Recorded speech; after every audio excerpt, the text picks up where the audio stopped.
L'espace sait-il parler ? Au fil des décennies, avec le développement de la technologie, nous avons compris que oui, définitivement. Mais ce qu'il nous dit, nous ne le savons pas encore. Et récemment, des scientifiques ont détecté un signal étrange d'origine inconnue. Tout cela ne serait rien, ce n'est pas le premier signal de ce genre, mais il est intéressant pour nous parce qu'il nous est envoyé depuis près de 30 ans, c'est juste que les scientifiques ne le savaient pas au début. Que signifie donc ce signal mystérieux ? Des représentants d'une civilisation extraterrestre essaient-ils de nous contacter ? Allô ? L'histoire des signaux radio venus de l'espace a commencé pour nous en 1937, lorsque l'astronome amateur Grood Robert a construit le premier radiotélescope. Cette invention a permis à Robert d'établir une carte montrant la structure radio de notre galaxie, ainsi que de découvrir des sources d'ondes radio au-delà de la Voie lactée. Le travail du scientifique a rapidement contribué à la découverte du rayonnement non thermique. Voyons maintenant plus en détail ce que sont exactement les ondes radio. Puisque les ondes radio appartiennent au spectre électromagnétique, leur vitesse de propagation est égale à la vitesse de la lumière. Les scientifiques ont élaboré certains projets pour rechercher des signes de vie extraterrestres dans l'espace cosmique. Ce sont justement les signaux radio qui aident à détecter de tels signes. L'un des projets les plus connus s'appelle Search for Extraterrestrial Intelligence et de nombreuses années de travail n'ont pas été vaines. Pendant cette période, nous avons capté plusieurs signaux radio intéressants. Par exemple, en août 1977, un télescope au nom intéressant, la Grande Oreille, appartenant à l'observatoire Perkins dans l'État de l'Ohio, a détecté un signal inhabituel et puissant appelé WOW.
Le scientifique Jerry Heyman analysait justement les données reçues du télescope.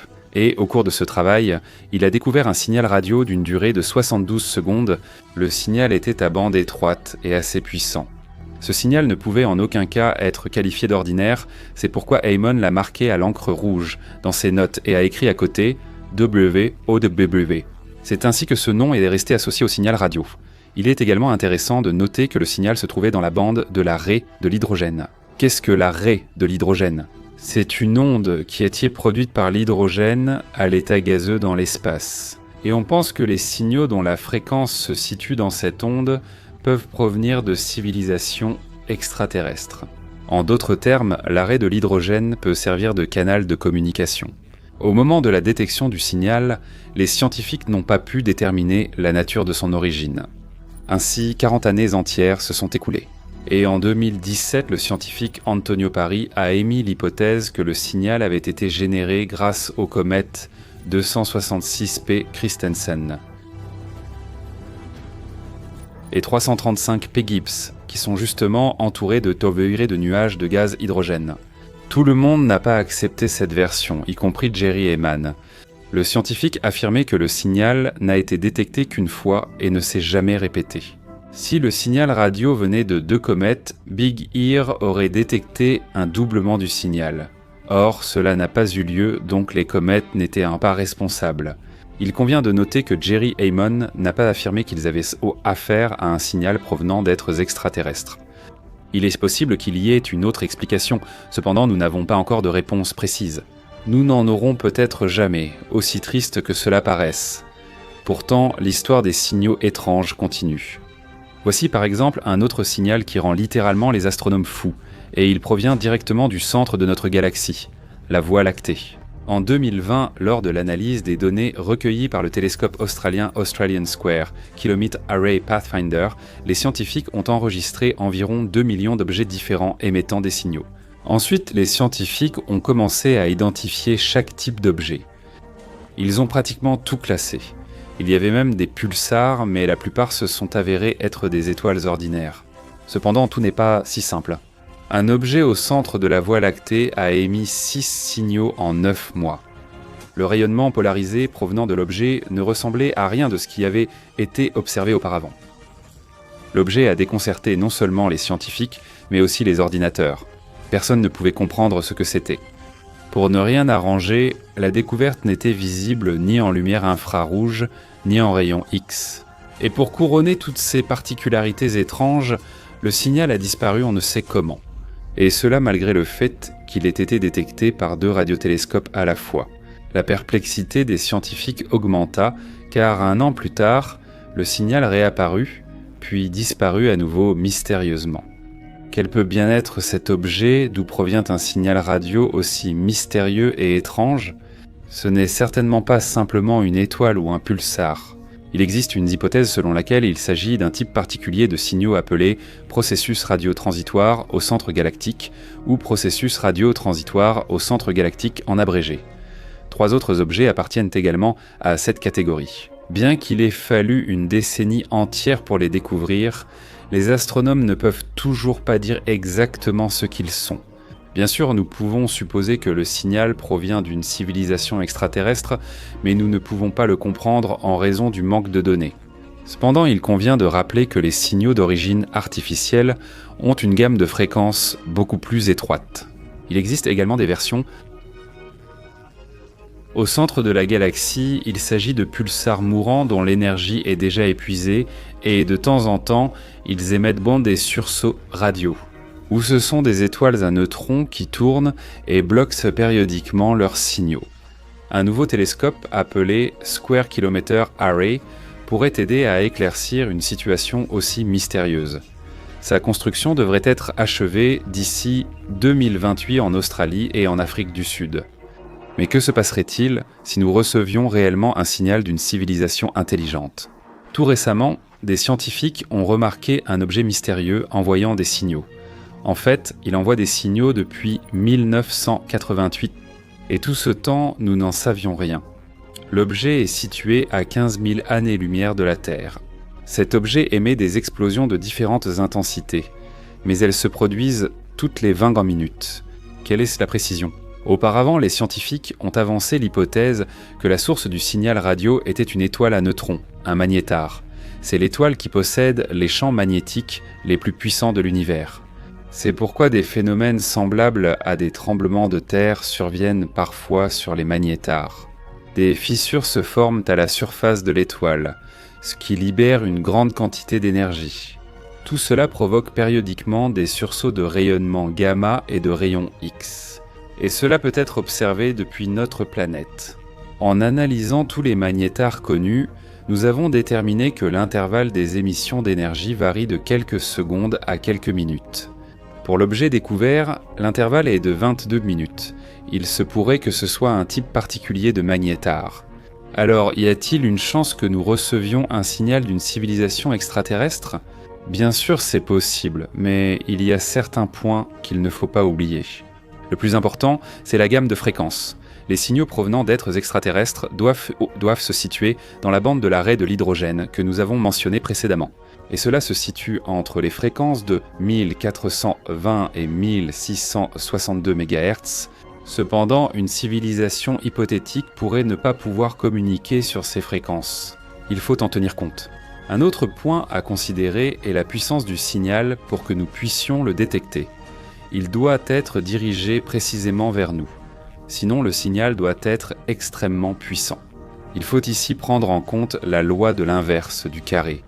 Les signaux à large bande s'affaiblissent rapidement sur de longues distances. Et bien sûr, le temps. Tout finit par dépendre de lui.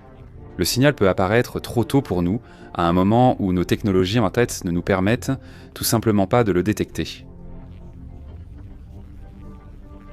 Les signaux de la Terre ne vont pas très loin dans l'univers. À cause de cela, la probabilité qu'ils soient captés par des représentants d'une civilisation extraterrestre est extrêmement faible. Bien sûr, elle n'est pas nulle, mais encore une fois, la vitesse de la lumière devient un obstacle. En effet, comme vous vous en souvenez, lorsque nous regardons le ciel étoilé, nous regardons le ciel étoilé du passé. De la même manière, si des extraterrestres voient la Terre, ils verront sa version qui existait il y a des millions d'années. S'ils reçoivent un signal radio, le temps d'arriver sur Terre, nous aurons sûrement disparu. D'ailleurs, il existe un projet appelé Breakthrough Listen, dont le principal objectif est de scanner le ciel à la recherche de tout signe de présence extraterrestre. Selon une étude récente, certains signaux que nous avons envoyés depuis la Terre ont déjà pu atteindre des étoiles lointaines. Et c'est possible qu'il existe quelque part une civilisation extraterrestre qui pourrait nous envoyer un signal en retour. Les scientifiques disent que la situation deviendra plus claire d'ici 2029. Et vous, pensez-vous que nous recevrons un jour une réponse ? Et quelle sera-t-elle ? Est-ce que cela représentera une menace pour nous, ou pourrons-nous coexister pacifiquement avec ceux qui nous entendront à travers le silence de l'immensité de l'espace ? Le début de l'année 2023 a été marqué par la découverte, grâce au télescope James Webb, d'une planète appelée LHS 475b, située à 40 années-lumière de la Terre. Cette planète se distingue car, d'après les premières recherches, son atmosphère ressemble à celle de la Terre. Au départ, cela paraissait être l'un des candidats les plus évidents pour chercher des formes de vie extraterrestres. Cependant, à notre grande déception, il s'est vite avéré que la température à la surface de LHS 475b atteint 300 degrés et plus. Rien de vivant ne peut survivre dans de telles conditions infernales. C'est une vérité bien connue, n'est-ce pas ? Mais les spécialistes du laboratoire des biosignatures agnostiques, qui fait partie du programme d'astrobiologie de la National Aeronautics and Space Administration aux États-Unis, ont un avis différent à ce sujet. Nous essayons de chercher des êtres qui nous ressemblent, mais la vie peut prendre des formes des plus étranges. Les scientifiques affirment que nous n'avons pour l'instant qu'une idée vague de ce que sont les organismes extraterrestres et de quelle pourrait être leur biochimie. Celle-ci pourrait être très différente de la biochimie des organismes terrestres. Donc, il ne s'agit pas du tout de haute température. Et si le problème venait de notre tendance à chercher la vie extraterrestre à notre image, écartant ainsi d'autres possibilités. Quelle forme d'organisme vivant pourrait peupler l'espace cosmique ? Rappelez-vous sur quelle planète nous avons généralement cherché des signes de vie. Il s'agissait de planètes situées dans des zones habitables, des zones propices à la vie. En effet, c'est dans de telles conditions que l'eau liquide peut exister, ce qui est extrêmement important pour l'activité vitale des organismes. Que se passerait-il si, avec ces critères, nous réduisions fortement nos recherches ? On considère que des formes de vie complexes ne peuvent pas exister sans atomes de carbone. Il ne peut en être autrement. Cependant, si l'on regarde attentivement le tableau de Mendeleïev, on peut trouver quelques autres éléments similaires. Ce sont les soi-disant diatomées. Elles sont toutes petites et, à première vue, il n'y a rien de particulier en elles. Cependant, si je vous disais que ce ne sont pas simplement des algues devant vous, mais des pierres vivantes, ce sont les seuls organismes sur Terre dont les parois cellulaires ne sont pas faites de chaînes de carbone, mais de dioxyde de silicium. Julius Scheiner, un physicien allemand du XIXe siècle, a émis l'hypothèse que le silicium, tout comme le carbone, pourrait servir de base à un organisme. Comment ces organismes évolueraient-ils sur Terre ? En théorie, des champignons à base de silicium pourraient exister sur Terre et ressembler à de la pierre. Cependant, ils ne survivraient pas longtemps, car ils finiraient tout simplement par étouffer. En conditions terrestres normales, le dioxyde de silicium n'est que du sable, et le dioxyde de carbone un simple gaz. Autrement dit, les organismes à base d'atomes de carbone peuvent exister tranquillement sur notre planète, alors que les organismes à base d'atomes de silicium ne le peuvent pas. Ainsi, ils peuvent exercer leur activité vitale dans un environnement sans oxygène. L'un des scientifiques de la National Aeronautics and Space Administration, Max Bernstein, a émis l'hypothèse que les organismes à base d'atomes de silicium pourraient constituer un système de cristaux intelligents capable de se passer de molécules d'acide désoxyribonucléique pour la transmission des données. En théorie, de telles formes de vie pourraient atteindre un niveau d'intelligence tel qu'elles deviendraient, disant cet homme une civilisation.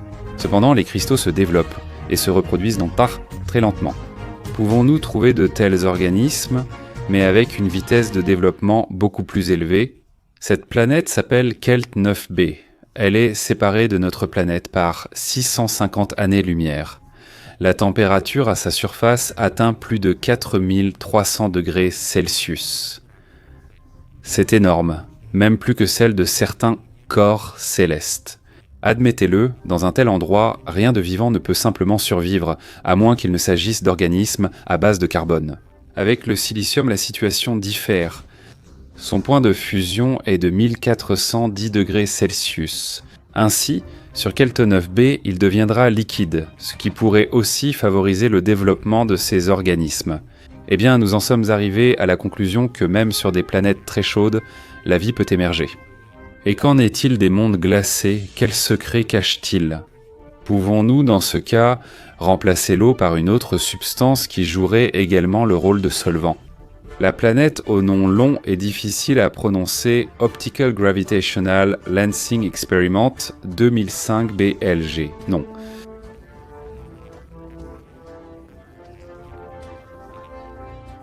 Si nous ne le cherchons pas, nous ne pourrons pas le trouver.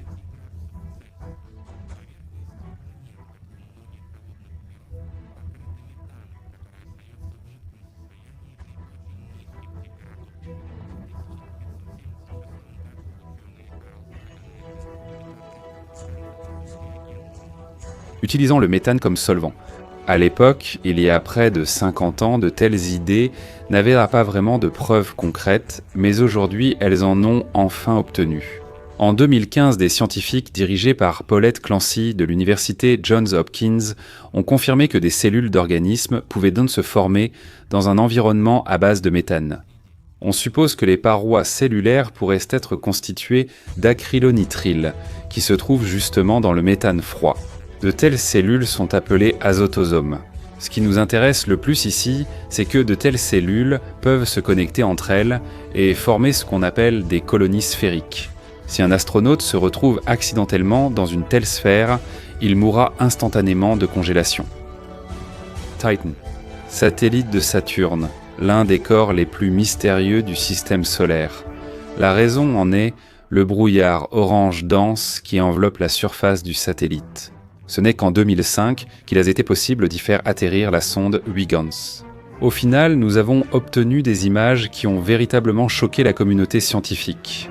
La surface de Titan était recouverte de rivières et lacs de méthane liquide. Sur Titan, nous pouvons également observer une activité cryovolcanique. Des organismes vivants pourraient-ils se cacher sur Titan? Nous avons toutes les raisons de le croire. En 2017, des scientifiques de l'Observatoire du désert d'Atacama ont annoncé la présence massive d'acrylonitrile sur Titan, qui pourrait former la base de cellules dans un environnement de méthane. En 2011, on a découvert l'exoplanète WASP 39b qui se trouve à une certaine distance. Elle a attiré l'attention de la communauté scientifique par le fait que son atmosphère contient une quantité énorme de sulfure d'hydrogène. Et cela peut également servir de preuve de la présence de formes de vie là-bas. Le professeur de l'Université de Californie, Jack Holt, a supposé que des organismes vivants pourraient habiter non pas à la surface même de l'exoplanète, mais à l'intérieur de celle-ci, en tirant leur énergie du noyau de la planète et non de l'étoile. Et c'est précisément le sulfure d'hydrogène qui pourrait soutenir l'activité vitale de ces organismes. Il pourrait s'agir d'espèces chimiosynthétiques qui fonctionneraient normalement sous la surface, dans le magma en fusion. À quoi ressembleraient de tels organismes? Ils auraient été quelque chose qui ressemble à de grandes plaques, grâce auxquelles ils pourraient obtenir de l'énergie à partir du sulfure d'hydrogène.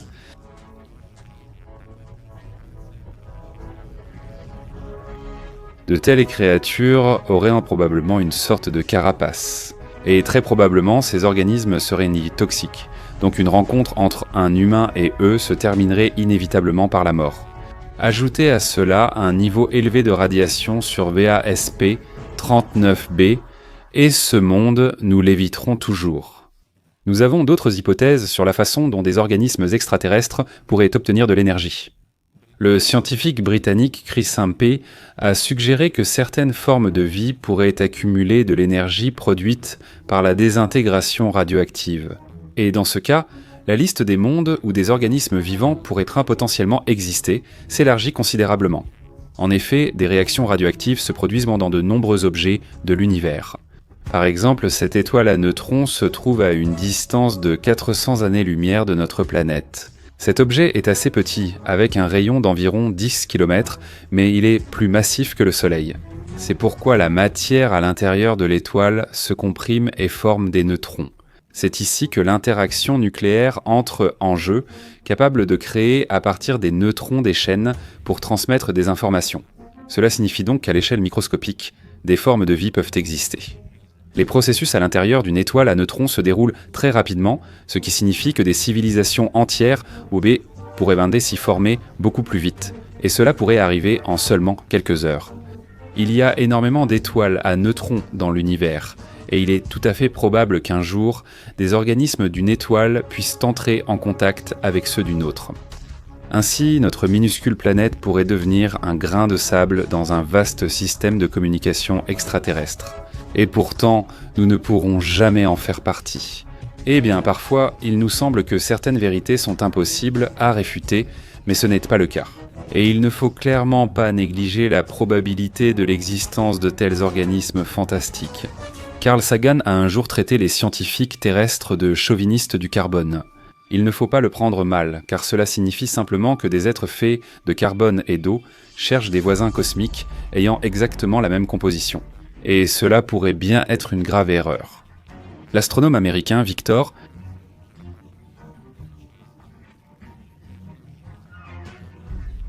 Cela n'a aucune importance. Avec vous, nous savons que les intrigues de science-fiction peuvent devenir réalité. Et qui sait, peut-être que nos frères d'intelligence seront des êtres dont l'apparence et la structure seront radicalement différentes de tout ce que nous avons connu. Les extraterrestres et les objets volants non identifiés préoccupent nos esprits depuis des siècles. Combien de romans de science-fiction ont été écrits, combien de films tournés, combien d'œuvres ont été créées sur ce thème? Notre intérêt est resté constant. Mais la question principale demeure, quelqu'un a-t-il déjà rencontré des êtres extraterrestres dans la réalité? Et toutes ces nombreuses histoires sur les objets volants non identifiés sont-elles vraies? Si vous pensez que seuls des gens ordinaires, facilement crédules face à toutes sortes de choses fantastiques, voyant des objets volants non identifiés, vous vous trompez profondément. Mais 1957. Pour le pilote de chasse F-86D Milton Torres, c'était une journée de travail ordinaire à Kent, en Angleterre. Tout se passait comme d'habitude. Mais soudainement, Milton a reçu l'ordre d'abattre un objet volant d'origine inconnue. Lorsque le pilote était en train d'exécuter sa mission, il a remarqué que cet objet effectuait des manœuvres impossibles à réaliser selon les lois de la physique. L'objet faisait demi-tour tout en restant pratiquement sur place, accélérait à des vitesses élevées, puis devenait immobile. Lorsque Milton s'est approché suffisamment près de l'objet pour l'attaquer, celui-ci a soudainement disparu des radars. Le pilote est revenu à la base sans incident, mais il n'a jamais compris ce qui s'était passé, ni ce qu'était cet objet qui semblait s'être évaporé des radars. Cela s'est produit en plein cœur de la guerre froide, c'est pourquoi les informations sur ce vol ont été strictement classifiées. Mars 1990 Belgique. C'était la nuit. Des objets d'origine inconnue sont apparus sur les radars. Cette information aurait pu rester cachée au public, mais le fait est qu'environ 13 000 personnes ont vu des objets volants non identifiés à ce moment-là. Le plus intéressant, c'est que 2600 d'entre eux ont accepté de le confirmer par écrit. C'est une affaire sérieuse, n'est-ce pas? L'armée de l'air belge n'avait pas d'autre choix que de publier l'information. À 23h, 3 objets lumineux non identifiés ont été aperçus se déplaçant en direction de la ville. Les caractéristiques suivantes ont été notées. Les objets changeaient à la couleur de leur lumière, passant du rouge au vert puis au jaune. Ils formaient un tollé, également un triangle, avec une autre lumière au centre. 10 minutes plus tard, un second groupe d'objets lumineux est apparu et s'est dirigé vers le premier. Après un moment, ce groupe a aussi formé un triangle. Pendant ce temps, le commandement a donné l'ordre de faire décoller 2 avions de combat. Ils ont tenté d'obtenir les coordonnées Vancorlede pour abattre la cible, sans succès. Le groupe de lumière changeait sans cesse de position, gardant la même formation tout en accélérant. De plus, les changements de vitesse étaient si brusques qu'ils auraient eu un effet mortel sur un être humain. Les avions de chasse ont tout de même essayé d'abattre la cible, et le triangle plus petit a disparu. Cependant, il n'y a pas eu de confirmation que la cible avait réellement été touchée. Le second triangle a aussi disparu peu après. Un objet lumineux similaire a aussi été vu en 2007, cette fois en Russie. Selon les témoins, il pouvait rester immobile à un endroit, puis soudainement se déplacer à grande vitesse vers un autre, sans émettre aucun bruit. D'après la description, cela ressemblait à ce qui avait été vu en Belgique. Juillet 1947. Ce jour-là, le temps était mauvais dans la rue. Forte pluie, orage. Quand tout cela fut terminé, un fermier local nommé William Brizel est allé sur la colline pour s'assurer que ses moutons allaient en bien. De plus, l'homme avait entendu auparavant des bruits étranges qui ressemblaient plus à des explosions qu'à des coups de tonnerre. Quand William est arrivé à l'endroit voulu, il a vu des fragments d'une étrange construction qui ressemblait beaucoup à un vaisseau spatial, une sorte de soucoupe volante. Un peu plus loin, le fermier a vu d'étranges sphères à l'intérieur desquelles on pouvait distinguer des corps mystérieux qui ne ressemblaient que vaguement à des êtres humains. William ne perdit pas de temps, il courut immédiatement raconter sa découverte au shérif local. Ce dernier, à son tour, en informa les militaires de la base aérienne de Roswell toute proche, qui arrivèrent très bientôt sur les lieux de l'incident. Comme prévu, d'autres habitants de la région apprirent l'histoire et l'information atteignit vite les médias. La découverte inattendue fut évoquée dans les journaux et à la radio. Étaient-ce vraiment des extraterrestres qui ont tragiquement péri à cause du terrible mauvais temps ? Cependant, tout s'est avéré beaucoup plus prosaïque. Quelques jours plus tard, les militaires qui étudiaient le site du crash ont déclaré qu'il ne s'agissait en réalité d'aucun vaisseau spatial, mais simplement d'un ballon météorologique ordinaire. Cependant, beaucoup ont rejeté cette version et maintenu leur position.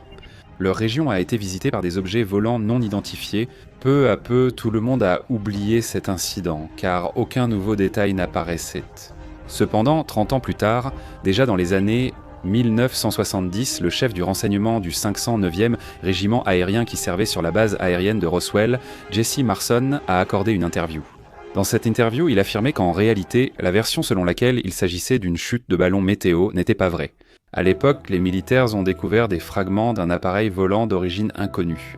Sur le lieu de la chute, on a trouvé des objets assez inhabituels, par exemple des matériaux peu massifs mais très résistants. Une sorte de feuille métallique qu'il était impossible de froisser. Après de telles déclarations retentissantes de la part de Marcel, des témoins parmi les habitants locaux sont apparus, affirmant avoir vu le moment même de la chute de la soucoupe volante et même les membres de l'équipage eux-mêmes. Depuis lors, cette histoire a été revisitée encore et encore, et a fait l'objet de débats passionnés à de nombreuses reprises. Mais ce n'est qu'en 1994 que le bureau principal de contrôle du Congrès des États-Unis a mené une enquête sur cette affaire. Oui, ce n'était effectivement pas simplement un ballon météorologique, mais ce n'était pas non plus une soucoupe volante. Il s'est avéré qu'à cette époque, un projet était activement développé pour surveiller les essais nucléaires menés en Union soviétique. En 1947, une telle construction s'est écrasée, utilisant des matériaux rares et des canettes spéciales pour mesurer la radiation. Le projet était classé secret, et bien sûr, il était impossible de dire la vérité à l'époque. Ils ont donc inventé l'histoire de la chute d'un ballon météorologique. Ce ne sont évidemment pas des extraterrestres, mais le cas reste intéressant. Bien sûr, les scientifiques ont tenté de systématiser d'une manière ou d'une autre ce que les gens ordinaires voyaient de temps en temps. C'est pourquoi, en 1947, un projet appelé « Livre bleu » a été lancé. Son objectif principal était d'étudier systématiquement toutes les données sur les objets volants non identifiés qui arrivaient d'Inde. Le projet s'est terminé fin 1969. Au total, les scientifiques ont recueilli plus de 12 000 cas d'activité d'objets volants non identifiés. La plupart de ces histoires étaient en réalité inventées. En Union soviétique, l'étude de tels cas était menée à la fois par des organismes spécialisés et par de simples citoyens. On peut encore trouver dans les archives des dossiers sur des cas intéressants. Comme déjà mentionné, L'intérêt pour les objets volants non identifiés persiste, même dans la communauté scientifique. Il y a seulement un an, la National Aeronautics and Space Administration a annoncé qu'elle étudiait sérieusement les activités anormales d'origine inconnue. Ce n'est pas du tout surprenant car récemment, des rapports sur des objets étranges sont venus de nombreux pays. Beaucoup de documents sont classés secrets. C'est pourquoi il n'est toujours pas clair s'il existe, disons, une explication ordinaire à tous ces cas. Ou bien s'est-il vraiment passé quelque chose sur la planète ? Par exemple, l'ancien agent du renseignement américain David Grusch a fait une déclaration sensationnelle affirmant que le gouvernement aurait déjà trouvé des preuves d'activité d'objets volants non identifiés mais qu'il les cache au public. Selon lui, pendant tout ce temps, ils ont réussi à trouver non seulement des fragments d'appareils volants, mais aussi les restes même de représentants de la vie extraterrestre. David Grusch a aussi déclaré que les États-Unis avaient lancé des programmes secrets pour rechercher des vaisseaux extraterrestres sur Terre. La déclaration de Grusch a été soutenue par 2 autres employés du Pentagone, qui ont également déclaré avoir trouvé des fragments de vaisseaux spatiaux extraterrestres. En plus de tout cela, des vidéos intéressantes, prétendument de 2 incidents déclassifiés, sont également apparues en accès libre. Ceci par exemple est une vidéo récente d'Asie du Sud, et celle-ci provient déjà du Moyen-Orient l'année dernière. Bien sûr, cela pourrait être bien plus ennuyeux. Par exemple, après ce qui s'est passé avec l'aérostat en Chine, il a été décidé de neutraliser tous les objets volants d'origine inconnue. Comme vous l'imaginez, les nouvelles d'abattage mystérieux se sont multipliées, excitant à nouveau l'imagination des gens.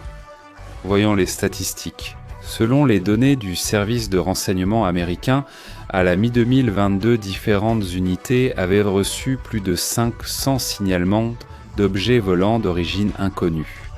Et c'est un nombre très élevé. Le nombre de signalements a presque doublé. Oui, le sujet de la vie extraterrestre et des objets volants non identifiés ne cesse de fasciner les gens, même si pratiquement tous les cas peuvent être expliqués ou ont été reconnus comme des faux. Mais imaginez une seconde, et si tous ces objets non identifiés dans le ciel ? Et si ce n'était le pas des extraterrestres ? Et si c'était le gouvernement qui développait des projets secrets ? Et nous ne faisions qu'observer, nous n'avions pas de déclaration nationale suffisante. Nous étions suffisants.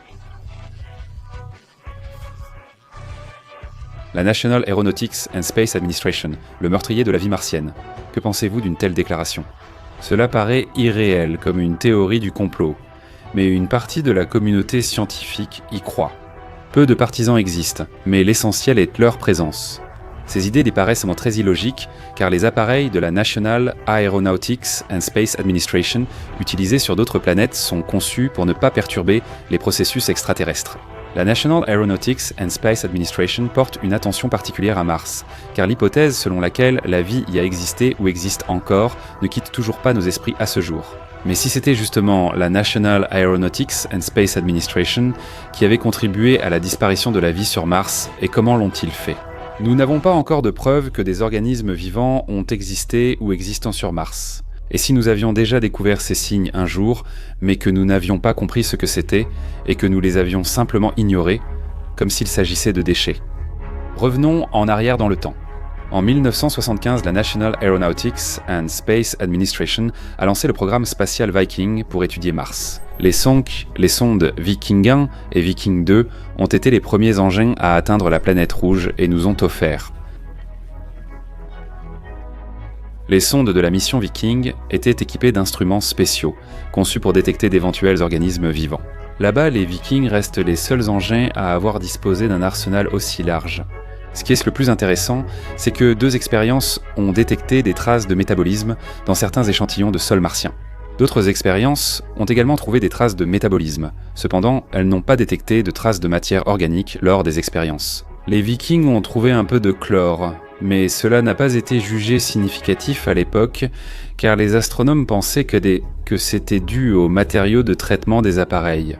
En somme, la mission des Vikings n'a révélé aucun signe de forme de vie sur la planète rouge selon les scientifiques. Cependant, l'avis sur cette question divergeait. Les principales remarques concernaient directement la méthode de réalisation de l'expérience. Examinons plus en détail le déroulement de l'expérience de détection du métabolisme. Les échantillons de sol martiens étaient déplacés dans une solution spéciale avec du carbone 14. Si des micro-organismes étaient présents, une réaction métabolique aurait eu lieu. Avant la mission, cette méthode a été testée avec des sols de diverses régions terrestres, montrant toujours la présence de micro-organismes. Afin de garantir la précision de l'expérience, ils ont vérifié des échantillons lunaires. Le résultat était négatif, sans erreur, comme prévu. Cependant, sur Mars, il était positif. Le plus intéressant, c'est que ce résultat a été obtenu par 2 appareils différents, qui se trouvaient à des endroits différents. Au début, il y avait une hypothèse selon laquelle ce résultat avait été obtenu parce que les échantillons de sol avaient été affectés par les rayons ultraviolets. Les scientifiques ont prélevé des échantillons non exposés aux ultraviolets et ont obtenu à nouveau un résultat positif. Après chauffage des échantillons à 160 degrés, le résultat est devenu négatif. Le métabolisme diminuait considérablement lorsque la température atteignait 50 degrés, Lorsque les échantillons étaient déplacés pendant une longue période dans un environnement à une température de 10 degrés, le résultat devenait alors complètement négatif. Finalement, les scientifiques sont arrivés à la conclusion qu'il n'y a pas de vie sur Mars, et que les résultats curieux de l'expérience ont une autre explication. Cependant, il existe encore des partisans de la version selon laquelle Viking 1 et Viking 2 ont réellement réussi à détecter des signes de vie à l'époque, mais que les scientifiques ont simplement mal interprété les résultats. Comme nous l'avons mentionné précédemment, aucune molécule organique n'a été découverte lors des expériences. Il existe plusieurs explications à ce phénomène. La première, la plus évidente, est qu'il n'y a tout simplement pas de matière organique là-bas. La seconde est que l'expérience de détection des composés organiques n'était pas parfaite, ce qui signifie que les résultats étaient faussés. La troisième explication est que les composés organiques n'ont tout simplement pas été détectés parce qu'ils ont été détruits lors du chauffage des échantillons de sol. Et certains scientifiques pensent que c'est précisément l'eau qui était en cause, car aucune expérience ne s'est déroulée sans elle. L'idée est qu'il ne fallait soi-disant pas ajouter d'eau. Les micro-organismes sur Mars pourraient s'être adaptés à vivre sans eau. Si on commence à les arroser, ils mourront tout simplement, n'ayant pas la possibilité de s'adapter rapidement à de nouvelles conditions de vie. C'est un peu comme les organismes qui vivent dans les déserts terrestres et qui tirent une certaine quantité d'humidité simplement de l'air. Cependant, il n'y a pas eu de véritable travail scientifique écrit sur cette question, donc l'opinion de la majorité des scientifiques n'a pas changé. Mais on les appelle les tueurs de la National Aeronautics and Space Administration, non pas parce qu'ils ont méthodiquement détruit la vie sur Mars comme des maniaques, mais parce qu'ils l'ont manqué ou l'ont accidentellement éliminé dans l'échantillon même qu'ils analysaient en. Toute cette histoire nous montre que nous devons organiser de nouvelles missions sur Mars pour enfin découvrir la vérité. D'autant plus que Mars continue d'être au centre de l'intérêt général. La planète rouge cache encore de nombreux secrets, et le désir de les percer est attisé par les spécialistes de la National Aeronautics and Space Administration. En septembre 2023, l'agence spatiale a publié un nouvel enregistrement sonore de Mars. Cette fois, il s'agit des sons produits par Mars Oxygen In Situ Resource Utilization Experiment, un dispositif spécial installé sur le rover Perseverance.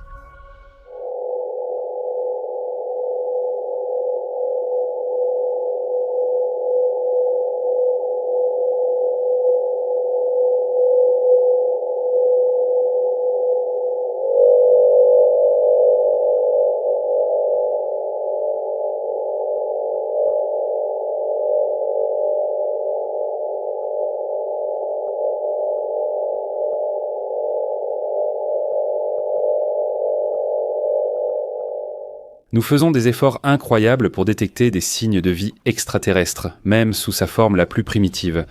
Mais que se passerait-il si cette vie extraterrestre était déjà venue jusqu'à nous ? En septembre, des corps d'extraterrestres ont été présentés directement au Parlement du Mexique. En général, le Mexique est plus progressiste sur cette question. Désormais, ce genre de sujet est discuté officiellement.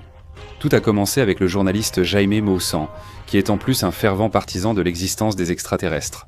Et voilà qu'il a déclaré que les restes momifiés découverts sont des représentants d'une civilisation extraterrestre qui serait arrivée sur Terre il y a plus de 1000 ans.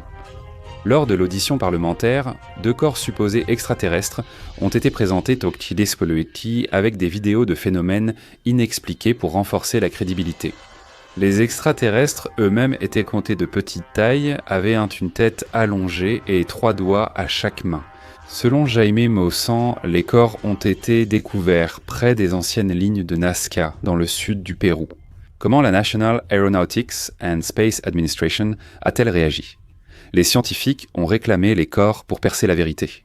À ce sujet, David Spergel, qui a autrefois dirigé une enquête indépendante de la National Aeronautics and Space Administration sur les objets volants non identifiés, ainsi que Dan Evans, l'adjoint du sous-administrateur de la National Aeronautics and Space Administration, se sont exprimés. Et Maussan, pendant ce temps, n'a toujours pas fourni les corps. Si l'on se penche sur la biographie de Jaime Maussan, on découvre qu'il avait déjà affirmé avoir découvert des restes d'extraterrestres au Pérou. C'était en 2017. Or, à l'époque, il s'agissait seulement de poupées. Encore des restes d'extraterrestres, cette fois au Parlement du Mexique. Juliette Fierro, chercheuse à l'Institut d'astronomie de l'Université nationale autonome du Mexique, comptait parmi les plus farouches sceptiques de cette affaire. Voici ce qu'elle racontait aux journalistes. Maussan dit qu'il a parlé avec la Vierge de Guadalupe. Il m'a dit que les extraterrestres ne me parlent pas comme ils lui parlent à lui, parce que je ne crois pas en eux. Eh bien, cet homme est clairement excentrique, mais peut-être qu'il dit quand même la vérité. Il y a beaucoup de choses étranges dans cette histoire, comme par exemple le fait que les restes ont été si facilement sortis du Pérou où ils auraient été découverts, puisqu'il s'agit d'objets aussi précieux, qui pourraient changer notre compréhension de l'histoire et de la science. Fait intéressant, lors de la présentation,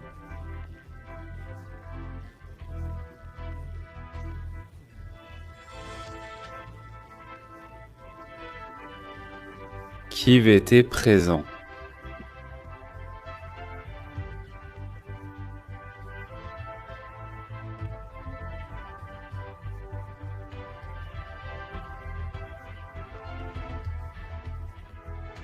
La preuve a été fournie par les résultats de l'analyse au radiocarbone qui auraient indiqué un âge énorme des objets.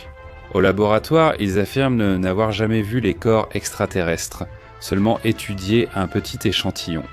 Et encore une fois, nous ne pouvons pas parler de la validité des résultats, car en théorie, la biologie des extraterrestres est différente de la nôtre, ce qui est tout à fait logique.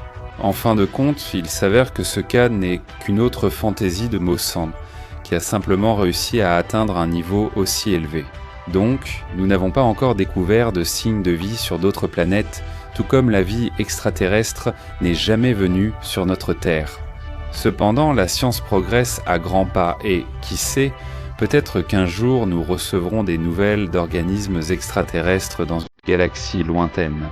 Le ciel étoilé attirait déjà l'attention de nos ancêtres comme un aimant il y a des millénaires. Les premières ébauches de cartes stellaires, avec certaines planètes et astres, se trouvent sur les parois des anciennes grottes. Ensuite, les peintures rupestres ont été remplacées par des livres, qui nous racontent aujourd'hui la vision que les gens avaient alors de l'univers. Au fur et à mesure que notre compréhension de la structure de l'univers s'améliorait et que la technologie progressait à pas de géant, nous avons commencé à découvrir de nouveaux mondes dans le système solaire. Nous avons ainsi découvert de nombreux satellites autour de Jupiter et Saturne, grandes bandes planètes et mondes glacés. Et saviez-vous qu'il existe une planète mineure hypothétique appelée Vulcain ? Au début du XIXe siècle, on pensait que cette planète était la plus proche du Soleil. Cependant, il s'est avéré par la suite que Vulcain n'existait pas. Certains scientifiques affirmaient l'avoir vu à travers un télescope, mais il s'agissait très probablement de simples taches noires solaires. En 1980, il a été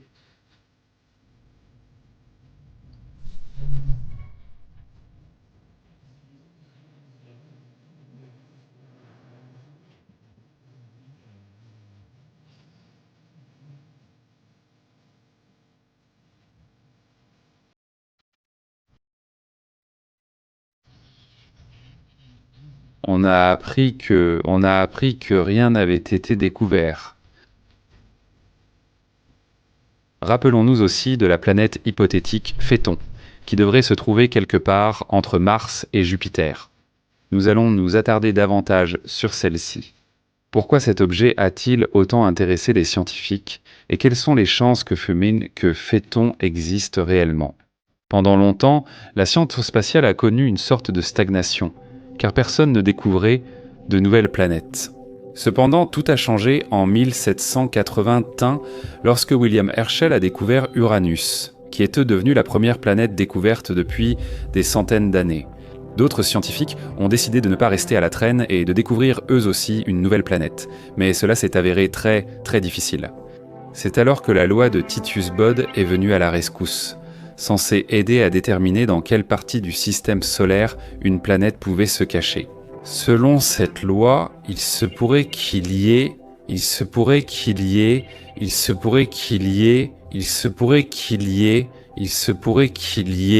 à un moment donné.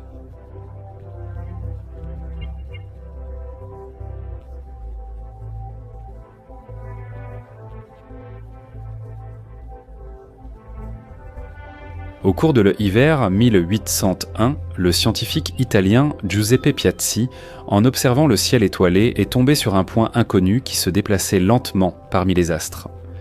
Au départ, l'astronome en a conclu que ce point était une comète. Il a même eu le temps de lui donner un nom, Cérès.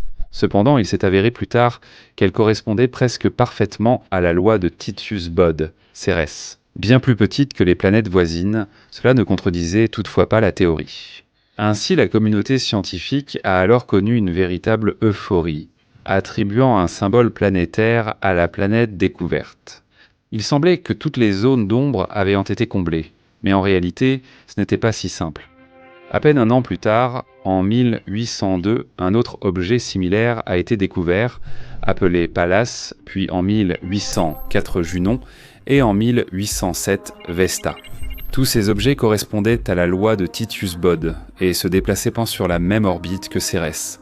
Alors, certains astronomes ont émis l'hypothèse qu'ils avaient peut-être découvert 4 objets d'une toute nouvelle catégorie. Pendant longtemps, on pensait que le système solaire comptait 11 planètes. Mercure, Vénus, Terre, Mars, Vesta, Junon, Cérès, Pallas, Jupiter, Saturne et Uranus. En 1807 et 1846, Neptune a été découverte comme nouvelle planète. Et justement, elle contredisait la loi de Titius-Bode, car sa distance au Soleil était inférieure de 8 unités astronomiques à ce que prévoyait la formule. La communauté scientifique en a alors conclu que la loi de Titius-Bode n'était pas pertinente pour le système solaire, et qu'il ne s'agissait que d'une simple coïncidence. En 1860, les 4 objets découverts, récemment considérés comme des planètes, furent renommés astéroïdes, et la planète du système solaire où ils se trouvaient fut appelée la ceinture d'astéroïdes.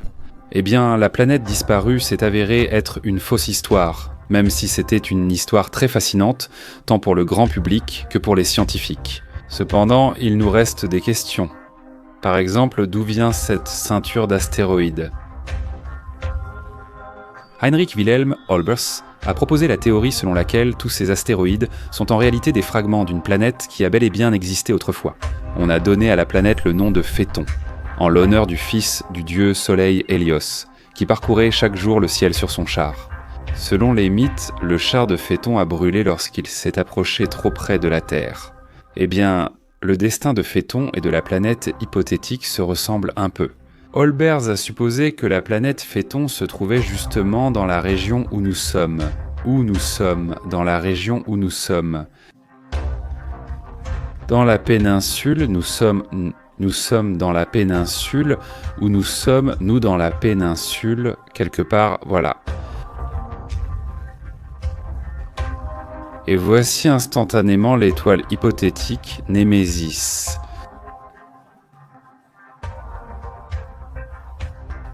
Alors, est-il vrai qu'il existait un monde qui a été détruit il y a longtemps, mais qui a laissé des traces dans le système solaire, les astéroïdes ? Nous ne voudrions pas vous décevoir, mais cela est peu probable. En fait, les recherches ont montré que la masse totale de tous les objets découverts dans la ceinture d'astéroïdes ne représente que 4% de la masse de la Lune. C'est catastrophiquement insuffisant pour former une planète. Alors, d'où vient la ceinture d'astéroïdes ?